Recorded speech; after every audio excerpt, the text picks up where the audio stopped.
Milli İrsi Mədəni Tarixi Araşdırmalar Fondunda diaspora təşkilatlarından və ermənilər tərəfindən törədilmiş soyqırımlarından bəhs edən tədbir keçirilib.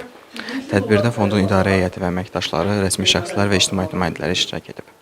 Tədbir zamanı Azərbaycanın xaricdəki diaspora fəaliyyətindən və ermənilər tərəfindən son 300 ildə Azərbaycan ərazisində törədilmiş soyqırımlarından söhbət açılıb.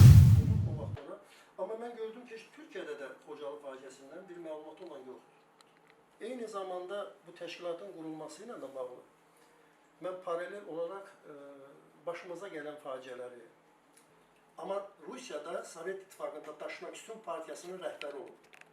Qatı, millətçi, Türklərə nifrət edən bir şəxsdir. Bax, görürsünüz mü buna? Nifrət edən bir şəxsdir. Bugün doğrudan da gənclərlə görüş bizim üçün çox faydalı oldu. Təbii ki, gənclərimiz Azərbaycan tarixi ilə maraqlanmaları çox təqdirə layiqdir.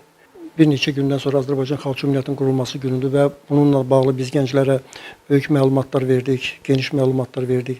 Təbii ki, gənclərimiz Azərbaycan tarixini bilməlidirlər və son 300 ildə Azərbaycanın başına gələn hadisələr, soyqırımlar, faktları gənclər üçün çox maraqlıdır. Eyni zamanda düşünürəm ki, bugün Azərbaycan ordusunun Qarabağda qələbəsi, 44 günlük müharibədə Azərbaycan ordusunun rəşadətli qələbələri bütün gənclərim üçün nümunədir. Təbii ki, Azərbaycan Respublikasının prezidenti cənab İlham Əliyevin apardığı xarici siyasət nəticəsində bu gün Azərbaycan çox qüdrətli bir dövlətdir və bir çox dövlətlər artıq Azərbaycanla hesablaşır və bu barədə gənclərimizə məlumat vermək, onları dinləmək daha məqsədə uyğun sayılır. Düşünürük ki, müasir Azərbaycan gəncliyi daha çox vətənini, torpağını sevməli, Azərbaycan bayrağını daim ucalarda tutmalıdır. Bunun üçün də gənclərimizin daha fəal olması, eyni zamanda da təhsili və dünya görüşü olması bizim üçün çox önəmli olar. Bu görüşdə isə 1918-ci ildə Qarabağ hadisələri haqqında maraqlı faktlarla çıxış etdi və gənclərin bugünkü gündə maraqlandıran suallara cavab verdi.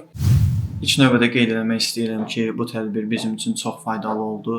Bir Azərbaycan gənci olaraq hər birimizin Azərbaycan tarixini bilmək borcumuzdur və bu tədbirdə mən yeni məlumatlar öyrəndim və Qarabağ məsələsi Azərbaycan tarixinin ən mühüm hissələrindən biridir və biz bu tədbir sayəsində məlumatlarımızı, biliklərimizi daha da təkmilləşdirdik. Ümid eləyirəm ki, mən də Azərbaycan üçün faydalı, xalqım üçün faydalı bir gənc olaraq yetişəcəm və bu kimi tədbirlər mənə bu yolda həqiqətən də böyük dəstəkdir.